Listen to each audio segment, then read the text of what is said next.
Hello again, everyone, and we are back live this time with episode number 42, where I'm pretty sure the secret to life, the universe, and everything, the answer Everything. is not firing your security team, but we really don't Okay. know for sure. But we're going to talk about the whole Patreon thing, and it's interesting. We uh, kind of sometimes talk about doing a face palm of the week segment, but we never really had a chance to do that yet. But we didn't think we'd make a whole episode out of it. But here we are.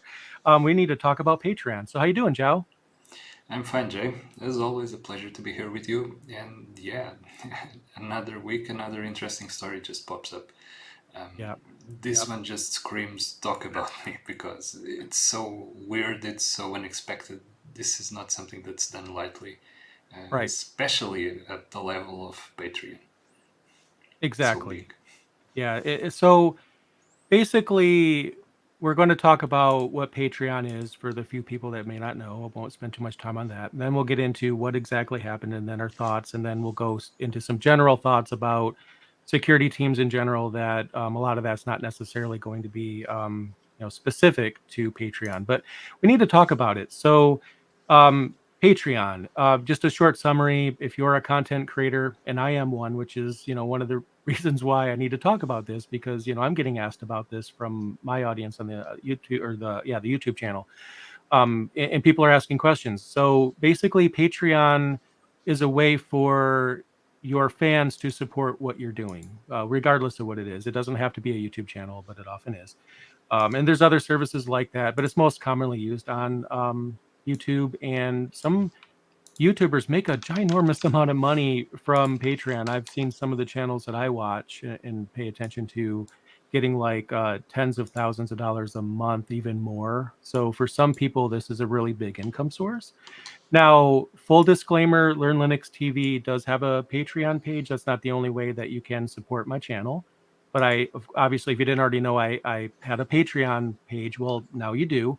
It's not really a big income source for Learn Linux TV. It's actually probably the smallest of all the income sources, just to be fully transparent. So losing Patreon, if I decided to quit, would not be a hit. Really, not at all. I'll talk about more later if I plan on doing that. But for some content creators, this is big. The news that I'm about to go over. So Patreon's a way for fans to support content creators. So there's that. So what exactly happened? So there's a lot of information out there right now, and everybody's talking about it. So it becomes hard to piece together what actually happened or what someone thinks happened. And maybe people have like really good information and really good reasons for believing what they believe, but when it comes to us, we have to talk about the facts. We'll talk about our opinions, yes, but we there's some things we won't comment on because we have to do our due diligence to make sure that if we follow the paper trail, that everything checks out. But what did happen is, well, actually a couple of things. The first and most egregious of which, and this is what we're talking about today, and actually what made this podcast episode title what it was, is that they let their entire security team go.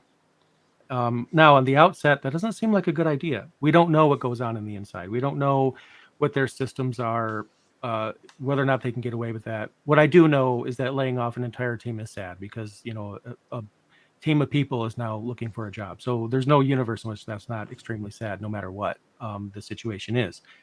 So yeah, they let their entire security team go. And while I was digging through this, I also found that their what was the percentage? It's on my I have so many browser tabs open that I've been looking at this. 17%, I believe. 17% of their employees got laid off, and that story, which I will link in the show notes, was reported by Variety on the 14th of September, 7:26 Pacific time. I don't know if that was reported on another news site Yeah, I first, believe but so. that's the first one I found. So there's that. So there's a lot going on, and we have to unpack this. Like, should you fire your security team? Well, I don't think so. Can you get away with that? Is there a situation in which that'll work out well for your business? We need to talk about that. There's a lot to unpack, so I think this episode is Yeah. going to be very exciting, actually. Absolutely. There are so many different things that we don't know if they went wrong, but that can go wrong with a decision like this. Um, Again, and I Right. was mentioning this to you before we started. Mhm. This is an enormous company. They move a ton of money each year.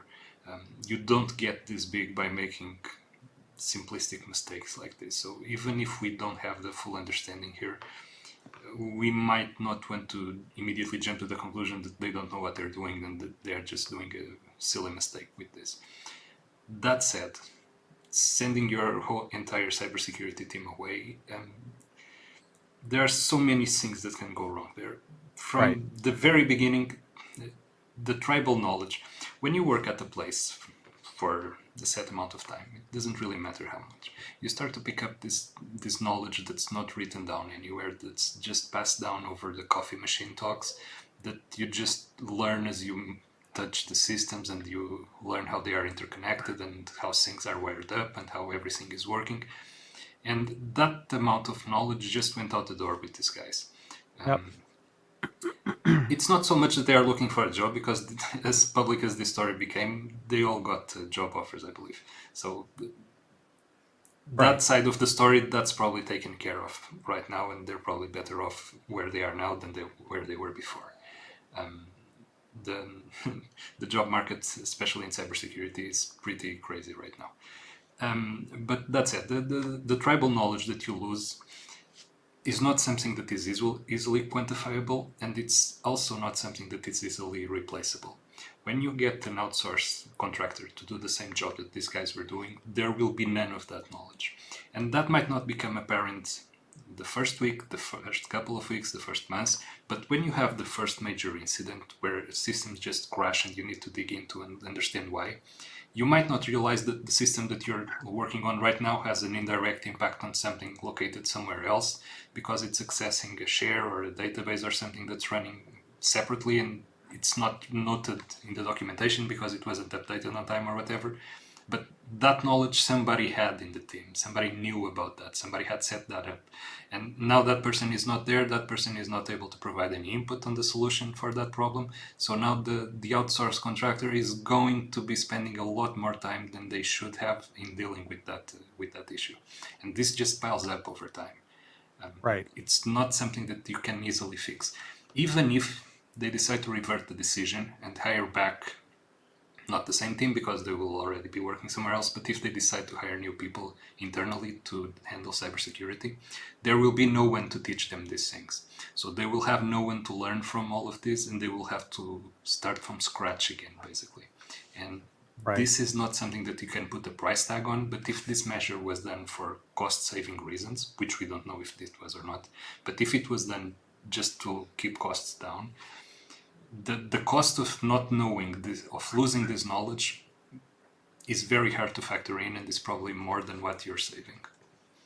Right. Yeah, I completely agree with everything you said. And also there's often, I'm trying not to generalize this because every company is different and their management structure is different. So um basically, and this isn't about Patreon themselves. So now I'm going to be talking about just companies in general. So they want to save money. So, you get let's just say you have a manager on the upper level of management. They don't really know tech very well.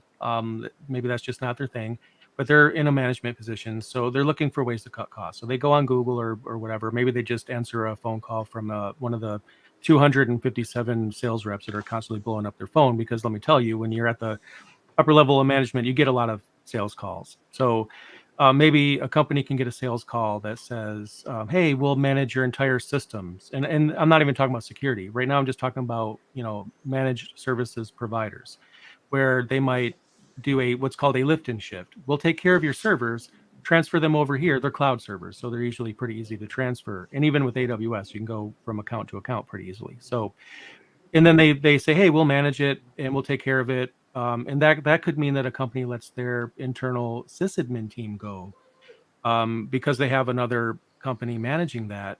But one of the issues there is, the sales rep might honestly believe that their company is the best.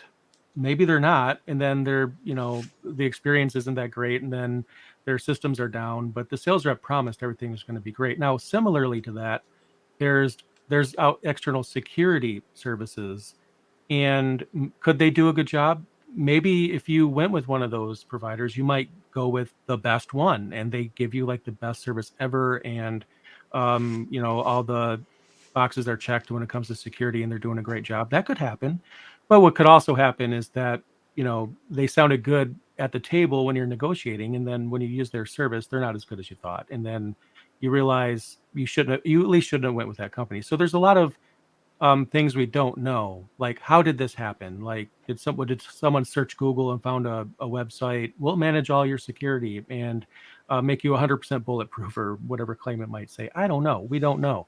But cost cutting is something that happens. Now, I feel like we really don't know as much as we should know, but can that work? I think that's one question I should answer. It can sometimes. I feel like it's unlikely that it'll work out well, and I don't recommend any company let their security team go. I really don't. Basically that was the title of the episode. I think you already knew what my opinion was. So I feel like it can work. It's unlikely to work. It's unlikely to work out well. And now also Patreon has a reputation. So let's just say later on down the line, maybe it didn't work out so well. So they need to hire a new security team because, like you said, their security team, they're already getting offers. Now, that's a really interesting job interview when, if you're Patreon and you're interviewing someone, the question you're probably going to get asked is, how do I know you're not going to let your security team go again? That's a valid question, right? Because they're going to ask you, the employee, where do you see yourself in 5 years? And you might answer, well, I see myself working up in this great company that I'm interviewing for, or whatever it is you say. But then you fire right back at them, like, okay, in 5 years, are you still going to have a security team? That's pretty awkward. So, but again, there's a lot that we don't know. So there's going to be a sense of generalization as far as like, can this work? And that's another thing that we'll talk about. Yeah, and good talent doesn't grow on trees. It's not like you No, just can turn around and say, okay, now I need 10 extremely good cybersecurity professionals to come and solve all my security issues. That doesn't happen. It takes time, even though the recruitment agencies will tell you that it's very easy to onboard new people. That's not how it actually happens. It's very difficult to find the right people. It's very difficult to build the team spirit that you need in a cybersecurity team where people actually trust each other to do a proper job. That takes a long time. It's very difficult finding the right people that work well with what you have. It's also very difficult and very time consuming to actually train the people that you onboard. It's not like you hire somebody today and tomorrow they're going to be looking at all of your systems and finding all of the security issues. That doesn't happen. 6 months right. from now, it probably won't happen yet. They will still be learning how things are wired up, how things are connected, how things are working. They're probably looking at the weak spots by then. They're probably looking at old documentation that hasn't been updated when it should. They're probably trying to learn from the existing people.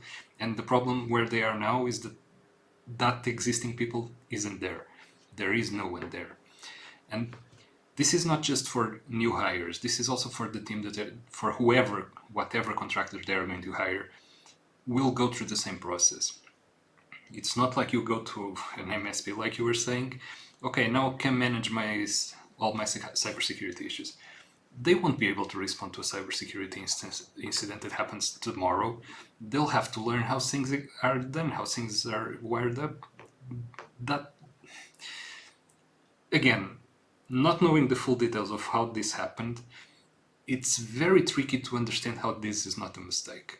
Because Right. even if you wanted to send away all of your security team and replace them with somebody from the outside, however correct or not that decision might turn out to be, there would still need to be some overlap there. They would still need to be able to learn from each other at the very least. And I know this sucks for the people that's getting sacked and replaced by outsourced.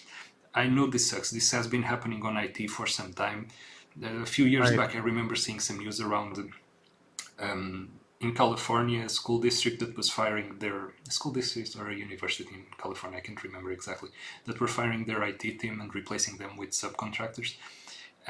But they didn't do it immediately. So the subcontractors would come in, would learn from the guys that were doing the job, and after some time, the ones that were already working there would be fired. That sucks. I totally do not agree with that. But Right. from the company, from the organization's point of view, that would be a safer route than what happened here, because not having that overlap means that there is no knowledge transfer. Okay, and that's a very big risk that they are taking. It is, and I have seen situations at companies I used to work for that mirror what you've seen. I mean, one of the things I don't talk about when it comes to IT that was always uncomfortable for me was IT is usually the first people to know when someone's going to get fired before they actually do. And you might get an email that says, like, we're going to let this person go at the end of the week. So please make sure that you're prepared to disable their accounts at 3 p.m. on Friday. That could be an email that an IT person might get. But you're going to see that person if you work in a physical location in the hallway, right? If you let them know ahead of time, well, you're probably most definitely going to get fired because part of the job is keeping that secret. But it's such an uncomfortable situation that I've never agreed with either, because how do you smile and wave at someone that you know is going to have a really bad Friday and the position that you are put in, having been told that information? But to your point, we really don't know.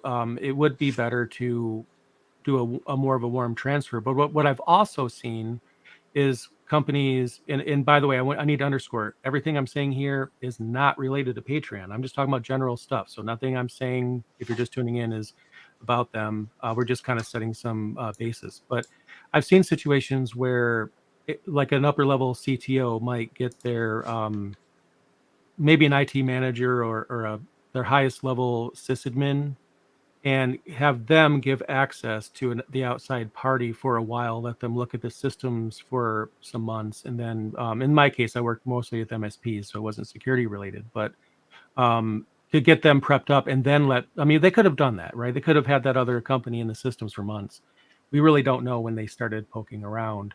And any security team worth a grain of salt knows and should not be advertising that they can immediately secure your systems. It just doesn't work that way. But one thing I do wanna talk about is what my preference is for doing this right. And what I mean is, if you're any other company, should you go with an external team? Should you have an internal team? And my answer is both, because the internal team, they're present in your company. I mean, they have very intimate knowledge, and that's a good and a bad thing. The good thing is they know your systems inside and out because they work there every day. The downside is they get so used to the systems that they might miss something obvious, because they probably have the SSH commands to get into all the servers memorized so well that it's like muscle memory. They can just get into any server without thinking about it because they do this all day long. So they might miss something, right? We're just human. So that's why an external security team is great, because they could come in, having people that are not intimately familiar with your systems. They might find things that your internal team missed. And that's a great way to do it, because you have your internal people and you have your external audits and things going on as well. I personally don't think it's a good idea to have, if you're a big company, to have just one of those two things. If you have just an internal security team and you're not being, externally audited, you could have a problem there because something might be missed. Likewise, if you have an external security team that's managing everything, they lack, like you were saying, Joe, the intimate knowledge of the systems because they didn't build them. They're just managing these things. So it's like trying to have one of two things that, and I hate to say the word best practice, but I should say minimum practice. But anyway, that's how I would prefer a company to do it. And a company just having one of those two things just doesn't seem like a good idea to me. That's the understatement. Yeah, the understatement of the century, right? Yeah, yeah. And we've talked in the past, everything should be documented and everything should be written down and all of that. But at the end of Mhm. the day, even if you do write down stuff, it gets changed over time and you might forget to update the documentation and all of that. So if they are relying on that for the new people, they might have a nasty surprise after some time. Oh, yeah. Things are probably not as they are written on paper. Right. But again, and looking at this from a different angle, just the bad press that Patreon is taking from all of this, it's amazing how they thought this would go over easily with people. Yes. Um, I know you Yes. want to talk more about this, but not being a content creator myself, I see Patreon as being very reliant on the trust that the content creators have on it. So if you lose that trust from the content creators, your bottom line is going to be affected, and it's going to be affected a lot because you take a cut of the profits from the content creators. So Right. if less content creators are in your platform, you're going to be making less money. That's simple math. But I have no understanding of how they thought this would look any different from what they are. They are handling the money of the people trust them to handle. It's like a bank. You wouldn't trust a bank that fires all of their security guards. That's as easy as that. Why am I Right. putting my money there if a robber can just walk in and take all the money and leave? Why would you trust Patreon with your money if anybody can try and hack their systems and they don't have an immediate response for that? And that seems weird. So again, I keep coming back to the mindset that there has to be more to this story than this. And I'm not even going into all the stories that came after this that are very dark and we don't want to go there. But Right. from just the business side, the business decision behind this, um, again, it either reflects a very huge disconnect between reality and the work that the cybersecurity team was doing, or there was some gross negligence or incompetence in the team and they couldn't fix it any other way. But even if they wanted to do that, it was probably better to replace people one at a time rather than all at once as a package. Uh, Again, like it totally blows my mind how they thought this was a good idea. Yeah, it's true. Now there's a few schools of thought here. Um, it's very possible that this was well thought out, in their opinion. I mean, obviously, a decision like this isn't like made on a Thursday night and then, executed on Friday.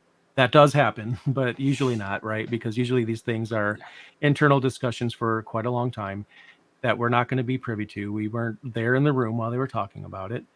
Um, it's very common to where the person making the decision thought they made the right decision because they might have spent, a lot of time on this, researching this and researching companies because they needed a cost cut. And as an aside, what's often the case is that upper managers really don't know what their tech people do. I mean, you and I know the difference between a sysadmin and a CISA, for example. There's a lot of overlap though. So for the outside people, it's harder because, for example, both have to know networking. One has to know it better than the other, obviously. A network engineer has to know it very well. A security engineer, they still have to know it pretty well, but not maybe not as well. But on the outside, there's so much overlap. It's really hard to know where one ends and one begins. So someone who's not informed or that thinks they are informed would say, why do we have two IT teams here? Let's get rid of one of them because we're paying two IT teams. And that's a gross oversimplification and it's inaccurate because they both do different things, but from their eyes, it's one and the same. Again, not saying this is what Patreon's discussion was. I'm just being general here. And maybe that person went online and they researched companies to take over security and they read the white papers as the managers often do, and it says we'll take care of everything for you. We'll take care of all your security and you could fire your team and it's great. No, it probably doesn't say that part. But basically no security service out there will get a lot of customers if the website was saying we'll manage your security, we'll get most of the stuff, you know 80% of the time we'll catch things, and as long as your systems are being patched, and as long as this and I mean, that doesn't sell. So they're going to of course over exaggerate their benefits here, and then you get a manager that still uses MapQuest as a verb because they don't understand technology beyond that. That sounds great, let's go with that, and then all the other managers get on board, and then it happens. So in that case, in their eyes, it could be in the company's eyes, whoever it is, could have been a great, well thought out decision to them. But for people like us that know this inside and out, and we're there in the front lines, we're like, what? And when you mention they thought this would be a good idea, that really resonates with me. That when you question why they thought it would be a good idea, because anybody who pays attention to tech for a week, even, I'm exaggerating a bit, but you know what I'm going to say, like the sky is falling. That's the mentality of everybody who's in the press who's on Twitter, who's on social media, you really have to be careful about the message that you send. We see this with, or we saw this a long time ago, and this isn't security related, but just to give you an idea how this is all over the place, where GNOME, the popular desktop environment, made some announcements. One of which is that they're taking away desktop icons, or they're taking away this, and they're taking one. Actually, I think the famous one was the maximize and minimize buttons were being removed from the window. Now, their message was like, "We're taking that away because we're just cleaning things up." And people were like, "What do we do instead?" Like, hold on, come back. What do we do instead? Oh yeah, we just removed the thing, and it wasn't articulated well. But if they had said, we are doing it because of this, but you could do this instead, and it works this way, and they really kind of adjust the message, it sounds better. Companies really don't do a good job of that either. Now, when you have everybody in tech with the sky is falling mentality, and what I mean by that is they will assume the worst intentions until you prove that you did the right thing. So you can make a right decision, but depending on how that message comes out, especially if it's mentioned first by an employee that just lost their job, and they mention it on Twitter, and it gets a lot of traction, you don't really get a lot of time to adjust that message that goes out. And at that point, there's also a communication issue on top of everything else. Um, it and when you have a company that's under scrutiny by the public media, because public media is supported by Patreon, you have to be careful that you understand that everybody's going to think the worst first. And that's the part that boggles me, because again, everyone who knows tech knows exactly how this plays out. It starts with a social media message or something, and then newspaper, articles pick it up, news sites. Next thing you know, it's all over the place, and your company hasn't even put out a statement yet. So that's also something that complicates things.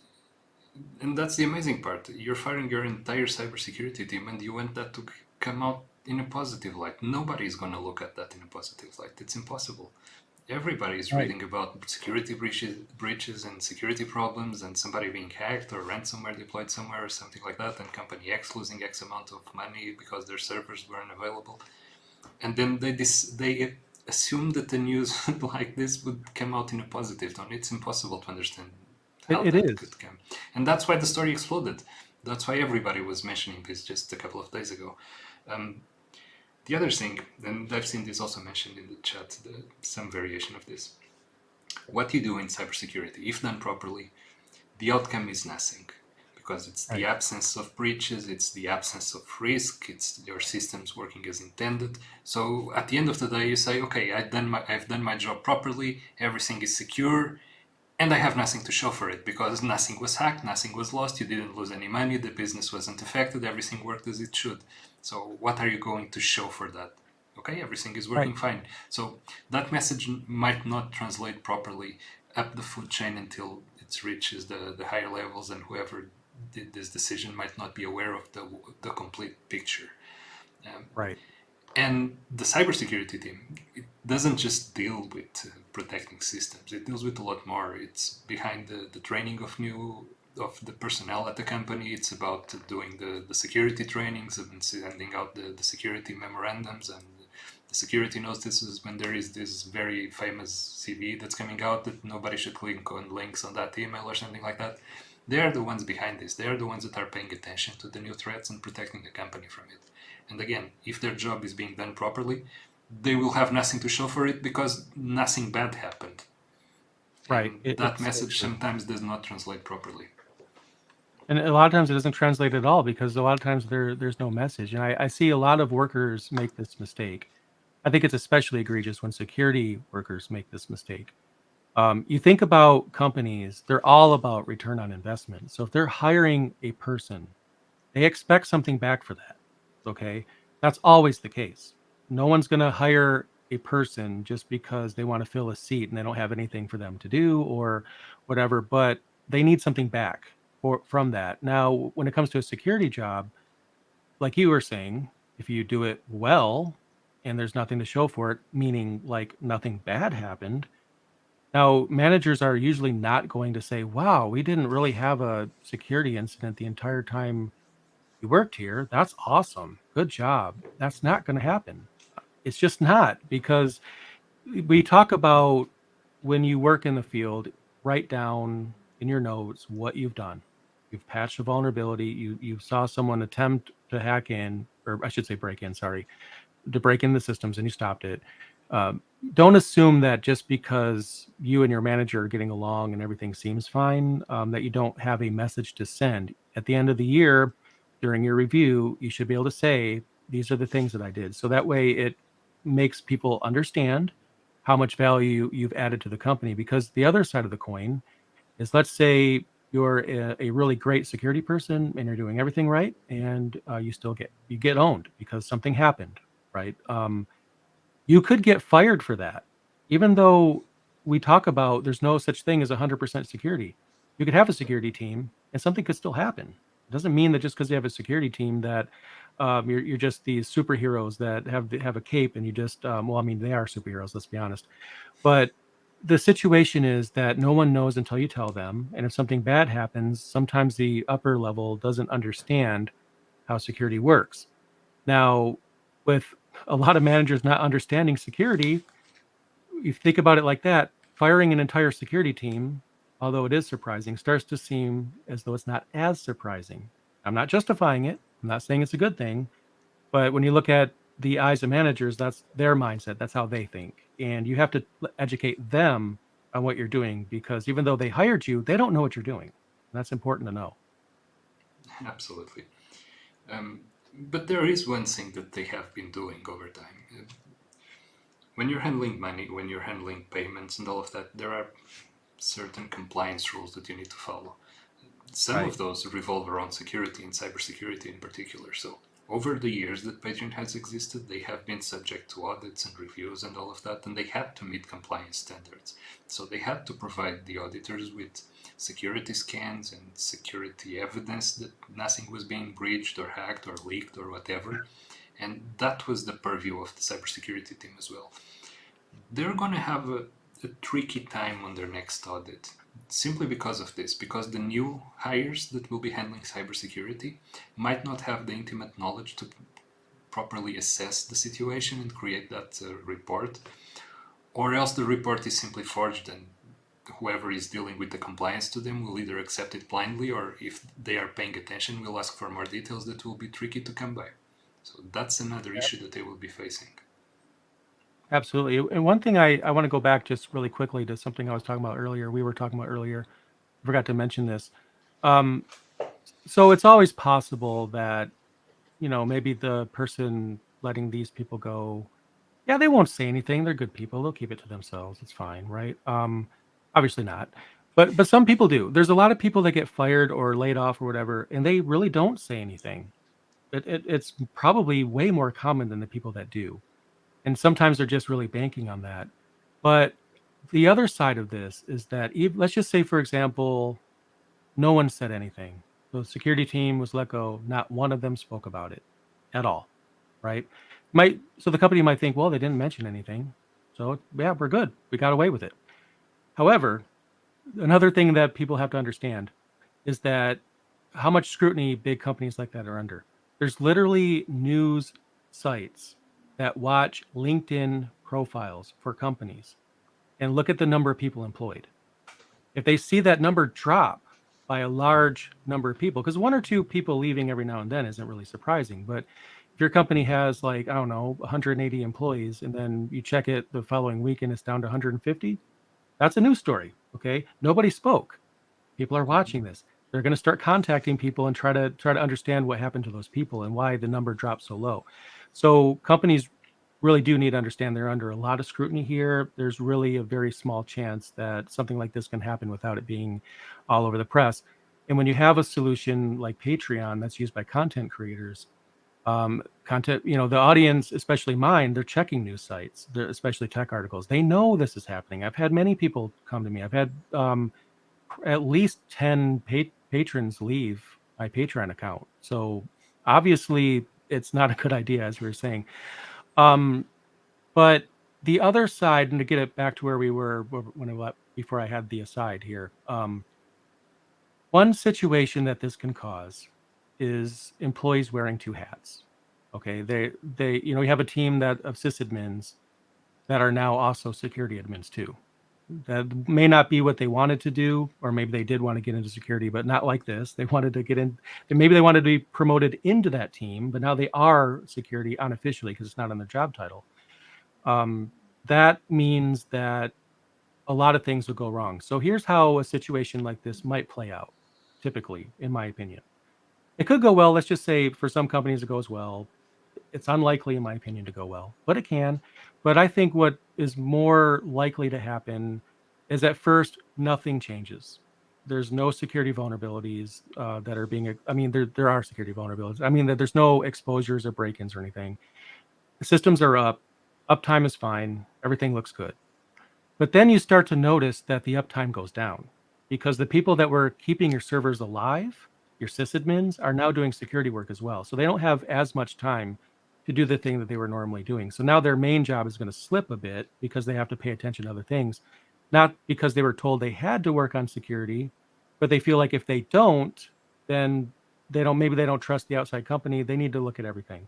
That's usually how sysadmins think most often from the ones that I've worked with. So now the system stability starts to go down as a result. So you see like a very long, drawn out decline. But there's one thing, and you kind of touched on this, that to me is the most important aspect of all of this. There's one question that I ask myself when a company has anything security related happen to them that I think is a very important question. And that question might not be something you think about first. And that question is, do they process their own credit cards? That is the most important question when security is lowered or there's an intrusion. My stance on credit card payments, I am a business, right? I don't want your credit card information. I don't want it on my servers. I don't want it to go through my network. I don't want it to even touch the disks on any servers. I want nothing to do with your credit card information because the minute that touches a hard drive on a server that I maintain, and if that gets broken into, guess what? Now credit card information has been leaked out. That's a big deal. But I mean, you can't steal from me what I don't have. And I think that's a great way to do it. But some companies, they might have some kind of a payment processor that they manage. Bad idea, but some of them do it. And the question is, do they process their own credit cards? Because if they do, it could be a lot worse than it is right now. When I was doing some digging earlier, I looked into this, and this is not official knowledge here. I just did a Google search, and based on the results that I found, it appears that Patreon does not process their own credit cards. I can't confirm or deny that. I also can't say that if they do have someone else process their cards, that they don't store the information on their servers before it gets to the third party. I don't know, right? So that's an important question, and often we can't know that because what information do they have that could be stolen? If they have nothing, as in everything is third party, at that point, yeah, they might be able to get away with not having a security team because they have nothing of value. But I highly doubt Patreon, given what they do, has nothing of value. So it's still a concern to me. Patreon has a lot of things of value. Right. Not only the content that the content creators make, but the payments that they receive.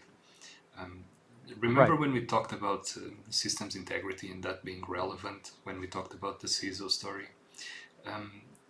Imagine that if the breach is not just trying to steal information or crippling their systems, but just changing the destiny of a specific payment. Instead of going to the right person, it goes to somebody else's account. And how about if only the 10th payment goes to a different person? How about all the 9 others go to the right person? That will make it happen over a longer period of time, and you might not notice it immediately. Right. But that's the type of attack that would make me more nervous if I was running something like Patreon, and not necessarily, of course, stealing credit card payment information. That's obviously very bad, but changing whoever I'm supposed to pay the money to change to somebody else without me noticing it, that would be very, very tricky, because that would get me in a lot of trouble really quickly. Right. And again, and people were mentioning this in the chat, there might have been some incident that we are not privy to. There might have been some security issue at Patreon that they have not publicized yet, and that might have led to the team being fired. maybe something egregious was found, a Right. breach that was so announced and so divulged that they should have known about it and they didn't fix it in time. Something like that might have happened. And this is the type of thing. I don't know if Patreon is publicly traded. Do you know? What was Do you that? know if Patreon is publicly traded? No, I don't actually follow that Because part. this is No. the type of things that would come out on a shareholder call at the end of the quarter or something like that. They would have to talk about it and explain why they made Right. this decision. And large companies like Tesla or something like that, that's when you get all the juicy details about the issues. And Amazon, for example. So it would be interesting to know what happens at the next call if for Patreon, if that's the case, if they are publicly traded or not. But yeah, this There's two is ways it can go, because one way, all the shareholders, there's two universes here, right? So I just had the Hitchhiker's Guide to the Galaxy reference at the beginning, so I'm going to bring the different universe thing here, right? So let's just say nobody went on social media and it just somehow went under the radar completely. Then the shareholders are going to be like, wow, that was genius. You saved a lot of money and nothing bad happened. There's no bad news or anything. So, yeah, great. That's awesome. But the other universe, I think now with everything coming out like this, the shareholders might say, what were you thinking? It could go either way. We don't really know. And I think that's for us challenging because there's a lot we want to know. And a couple of people mentioned some things in the chat. I just want to say if there's anything going around about like a rumor about Patreon, what's going on, anything, any news about it, we have seen it. Okay. There's some things in the chat room we know. Okay. We know all those things. We've been searching for this and looking through this. I've been reading about it since it happened. There's going to be things that we will not comment on until we know for sure that it actually happened. Somebody putting a video on Twitter or something that's 30 seconds long alleging something. Maybe it happened, maybe it didn't. We have to go with what we know. And what we know is that some people lost their job. Now they have jobs somewhere else. That's great. But now we have no security team at Patreon. That we do know. We also know 17% of the workforce was laid off. We also can confirm that happened as well. None of that is good. Does it mean that Patreon is having financial issues? Does it mean they are cutting back for cost saving measures? But then again, firing the cybersecurity team and then outsourcing a different company to do the same job will never save you money, because in the long No. run, there are two things that can happen with the outsourcing team. They either, to make sure that they can do what's in their contract, whatever that is, they'll have to impose their own best practices on whatever Patreon already has. That's the only way they can be sure to meet any SLAs that they agree to. They can never agree to just securing whatever exists without changing anything, because they don't know all the details of what exists. So they will have to do some changes. The cost of changing the way that things are done in a scale that Patreon has, with hundreds or thousands of servers, will never be small enough to make it worthwhile firing the cybersecurity team. There is always such a large cost associated with the changes that need to be in place when you hire outsourcers to do the security work that will never make it cost saving measure. You'll never save money doing it. And then Right. when you get your first breach and the response isn't fast enough because they are just a contractor doing a job and they are not invested in keeping the company afloat, and they are not invested in actually responding to the threat immediately like the in-house team, because when you're working somewhere, you have a personal investment in that. You want your company to succeed. You want your servers to be successful. They are your servers. They are the ones that you've been working with for so long. That personal investment means that you'll work harder than if it's just, okay, I'm looking at those servers somewhere because I'm being paid so and so an hour, and yeah, okay, maybe they had an issue, I'll look at it. We have 10 hours, okay, in 5 hours I'll start looking at it. And that's always going to be different, regardless of what SLA you're gonna get in place, and however much you're paying for that SLA, because that's not cheap. So I can Right. never understand the logic behind thinking that this is a cost-saving measure. I feel like there's a divide and this is the understatement of the century, between tech management and tech employees.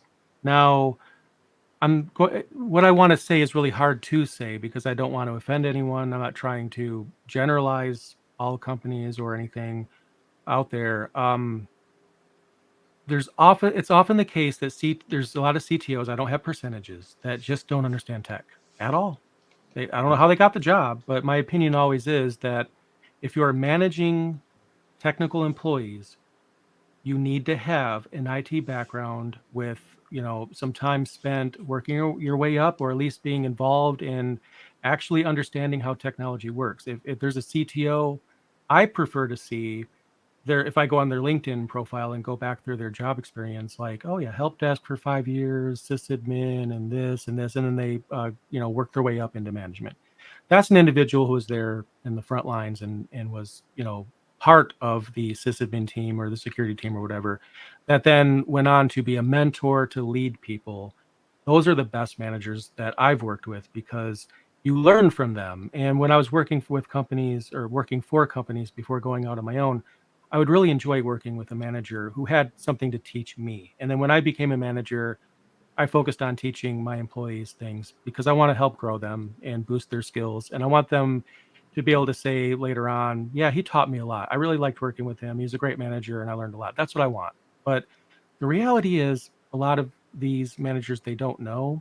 So what they think is a good idea and what actually is a good idea are not mutually inclusive. And there's going to be a lot of that. In my opinion, this is going to be a more apparent problem over the next few years, especially. There's going to be a lot of companies making bad decisions, and you're really going to understand the management downfall that went into it. I really think that's going to be a recurring thing that we'll be talking about a lot. Yeah, I'm sure this isn't the last that we've heard about this story. Oh no, this is There's the beginning. This is just the beginning. there's so much that still has to come out about this story, why this happened, the Right. reasoning.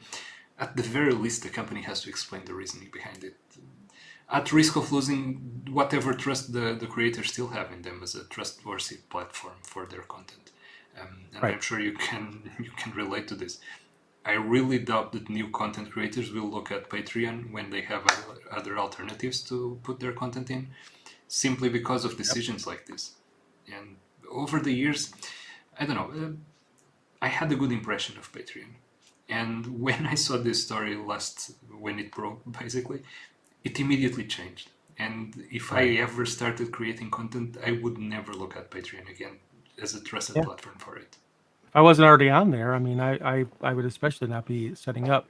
And I think that segues into a very important topic here because I've had different variations of this question posed to me. Um, you know, should you, Jay, stop using Patreon? And I've had questions from, audience members. Should I not use Patreon to support the content creators that I want to support? Should we all abandon the platform? And that question always comes up every single time a company is under scrutiny. So it's understandable that I was asked this.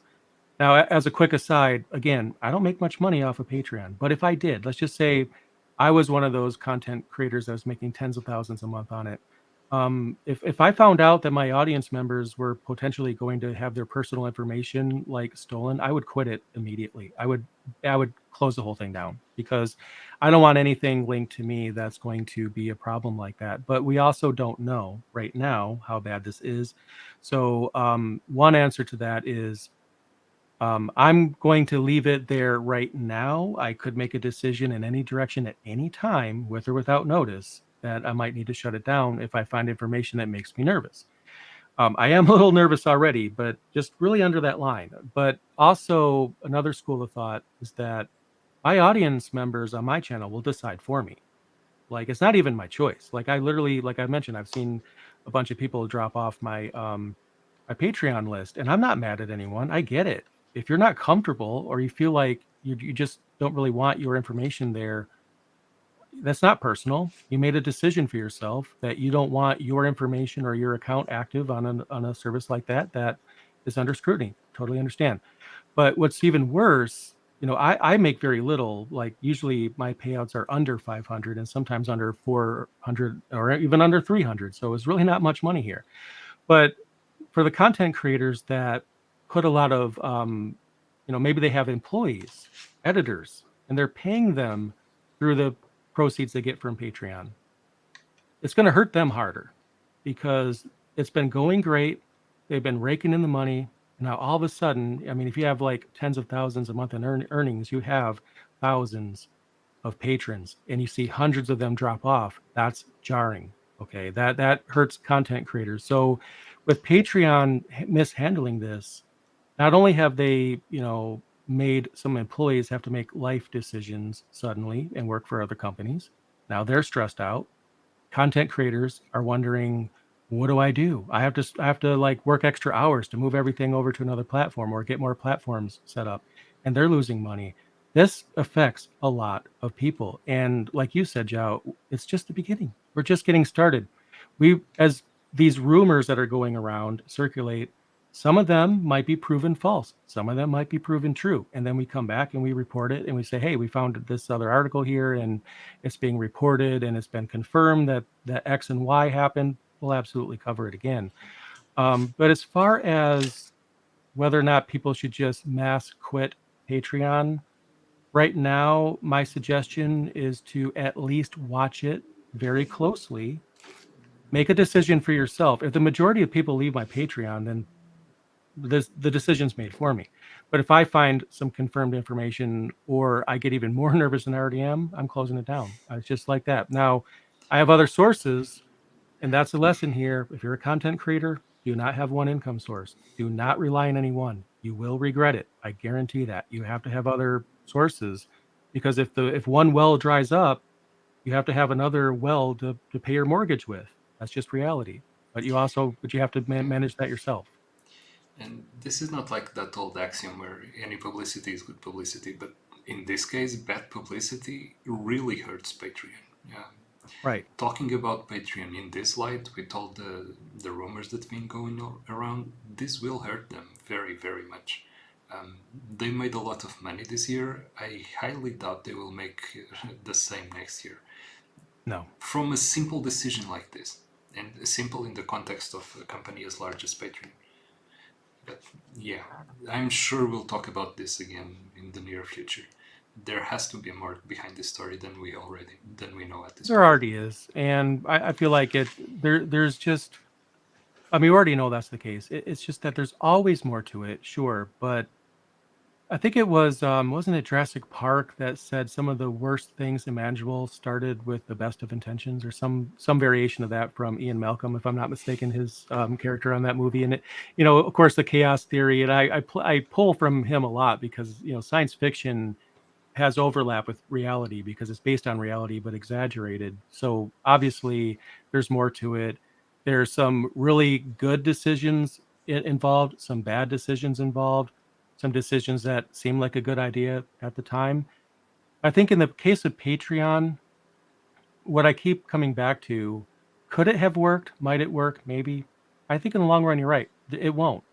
You know, they obviously save an annual revenue, however much they're paying these employees per year, they now save that money. They could pocket that money that they were paying those employees in exchange for so much scrutiny and people jumping off the platform to where they're going to lose millions and millions of dollars. Then that, less than $1 million that they're saving, okay, all of a sudden looks like a bad idea. Even if And they still have to everything, pay the new contractor. they still have to pay. Yep, they have a contract with that company, and um, I have to say, I have to be careful how I say this. I have worked with MSPs a lot, and without naming companies to keep them, wherever they are. Some of them are in business, some of them are not. So you can, probably do detective work and find out who I'm talking about. But reality is, a lot of MSPs are bad at what they do. I'm sorry, it's true. There's some really great ones out there with some very talented people, which is why I don't want to name companies that live and breathe technology. They want to manage your infrastructure. They want to do a good job. They probably do a good job, and that's all good. But there's a lot of companies out there that do a terrible job, a very, very bad job. Now, you as a business owner who's looking for someone to help you with your systems, you don't know which ones, from just browsing websites and things are good and which ones are not. The websites all say the same thing. They all brag about how great they are, how many nines of uptime they have, all these different things, and they all have the same information. But behind that website is either a really good MSP or a really good security company or a not so great one that is really good at making it out to seem like they're good. So this could go in many different directions depending on the company that they decided to outsource this to. It could be worse. They might be worse than the internal security team they had. It might be a lot worse. They might get like blown wide open within a year, or maybe they did choose a good one and it'll be fine. But they also lost a lot of money, a lot more than they're saving, no matter how it plays out. So in the long run, like you were saying, it's definitely a mistake for Yeah. sure. And even more, now they have an external company that has access to their data. That has implications on data protection laws and data protection regulations. That's another hoop that they're going to have to jump through to prove that they are still safe and handling the data correctly. There's a lot of regulations out there that deal specifically with that and who has access to the data. There is the part about the information that they provided people when they signed up for the service, saying that they would be the only ones processing the data or handling the data. Now somebody else will have access to it because the security team will need to have access to the systems. So Hmm. they will need to be able to see stuff that they shouldn't.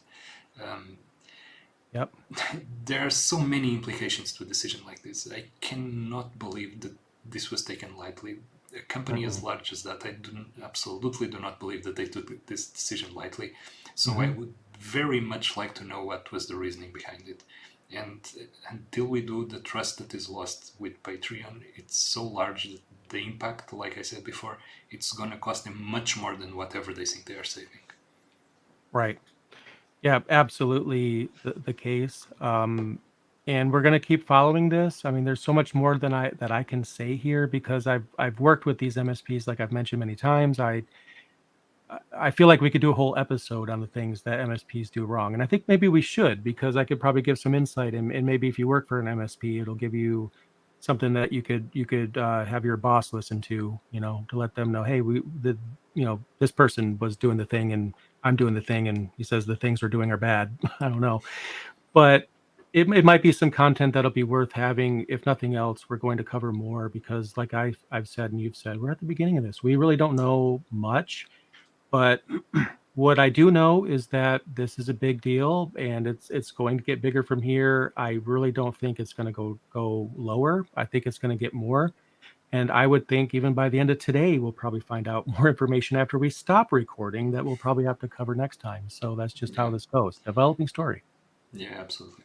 And So so that the episode isn't just focused on Patreon. All of the stuff that we discussed are things that you should consider whenever you're going to go through changes like this. It doesn't have to mhm. be firing your cybersecurity team. It can be firing any team, any complete team at the same time. The implications of doing a massive change like that throughout the organization are going to be so huge and so massive that it's really tricky to contemplate all of that before making the decision. Um, Best advice, don't do it. Second best Yeah. advice, take your time before actually taking the decision going forward with it, because not all the implications will be immediately apparent, as Patreon is painfully learning right now. And like you said, we will definitely cover more of this in the following episodes.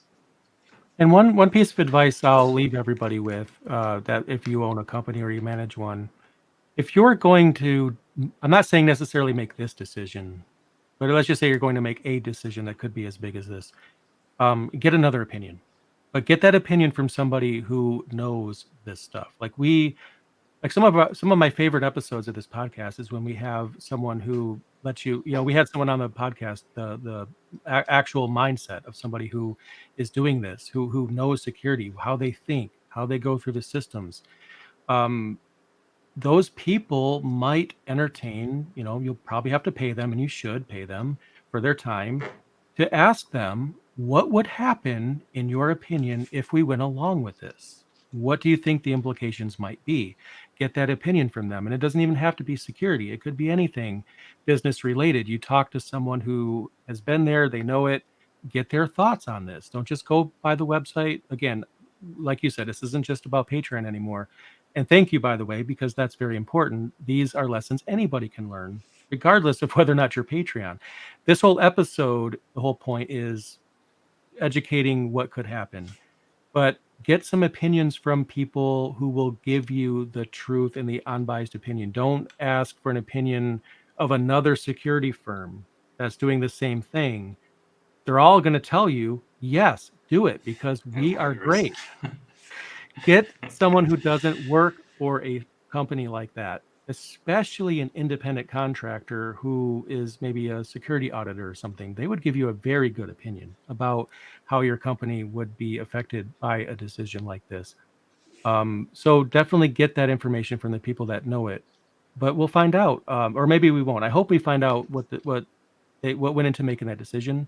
We may never know. We might know, but what I do know is we'll report on it as soon as we know anything. And I am going to make a pretty strong prediction that while I don't know if the next episode will be the Patreon episode part two, I'm sure we'll probably spend a few minutes covering something related to this. Most certainly. Yeah.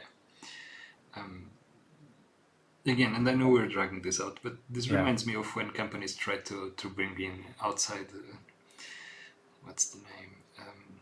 Not auditors, but outside help to help them streamline their processes and optimize the way that they do things. And whoever comes in through the door will always say, okay, you need to fire this person, and you need to change this process and this Every process. time.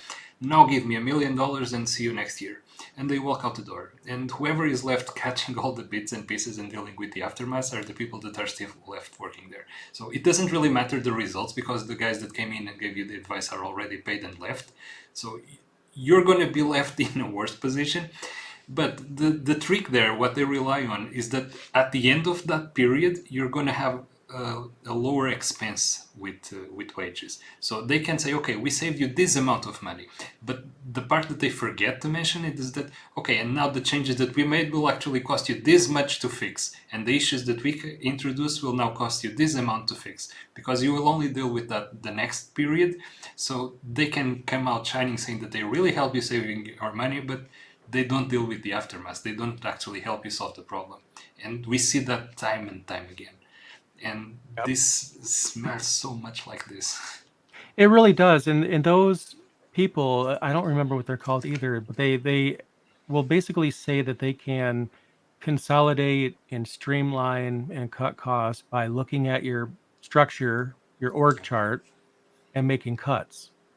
Now, I feel like there's so much wrong with that because if I'm going to hire somebody, I don't want to lay them off. I don't want to hire somebody that I might have to let go. Now, obviously, some things happen where profits drop or something that is out of control. But what I've seen is so many companies hire impulsively. Someone gets an idea in the app that they have that they this amazing feature. They hire a bunch of developers to make this happen. The developers make it happen. Features out. What do we do? What do we do with these people that we hired? What do we have them work on? We don't. Then they let them go. I've seen this so many times. And then someone comes in and cuts people out. When I look at businesses and I analyze what they're doing right or wrong, what I often come to is that it's not a problem of having too many people working for you. It's an efficiency problem. Something isn't automated that should be. People are spending time doing things that shouldn't take as much time as it's currently taking to do it. And you fire a bunch of people, let people go, you still have inefficiency. You still have something that should be automated that's not. You still have employees wasting time doing things that they shouldn't do because the managers are looking at this wrong. That is key to find out if where the challenges are. The employees will tell you what the challenges are. Take them seriously. They're on the front lines. They know what the problems are. The security team knows what the problems are. The receptionist knows what the problems are. Everyone knows what the problem is except the upper level management. All they have to do is go and interview people and say, what do you hate? What's driving you crazy? What's keeping you up at night? They will tell you what's keeping them up at night. You fix those things and then watch how everything gets better. doing mass firings is really, I personally haven't seen that be the answer unless the situation is something like there's just an uncontrollable situational drop in profit that no one can control. Other than that, these people that come in and consolidate, they don't have repeat customers, and that's key to understand. It's just like I go to a Mexican restaurant because I love Mexican food. It's great. And they just give you like this ginormous bowl of chips and salsa. But if you go to a restaurant that's near a hotel, you get this small one. Why? Because they don't have repeat customers. They don't care, right? Just like these people that go into companies to fire people, they go in there, like you were saying, work for a year, cut the costs, and do this and that. They leave. They go to somewhere else. They're not going to be called back to that company again. They've made their money and they've moved on to another one. They don't care what happens after that. So you're literally hiring somebody who's just going to come in, brag about how much money they are saving you because of how many people they let go. They move on. And then, like you were saying, they have to fix everything that's now broken because they could Yeah, have just listened to their employees in the first place. absolutely.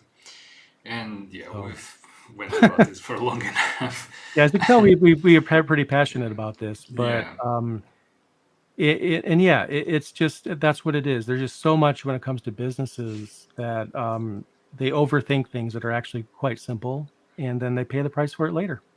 So I guess we'll see what happens with Patreon. The only thing I'm going to look into is should I even still offer it because I'm going to keep looking at this. And if you're a patron of my channel, understand I'm setting up other ways to support the channel if you want to support the channel. One of which being Google memberships or YouTube memberships, whatever it's called. I've turned it on, so there's that if anyone wants to do it. But I'm just letting people know I'll make a decision that's best for the audience. And I don't care if I lose money, I lose money. I lose a lot more money if someone's information gets stolen because I didn't, make the switch. So I'll be looking into that. But until we know more, it's really hard to make a recommendation either way. yeah.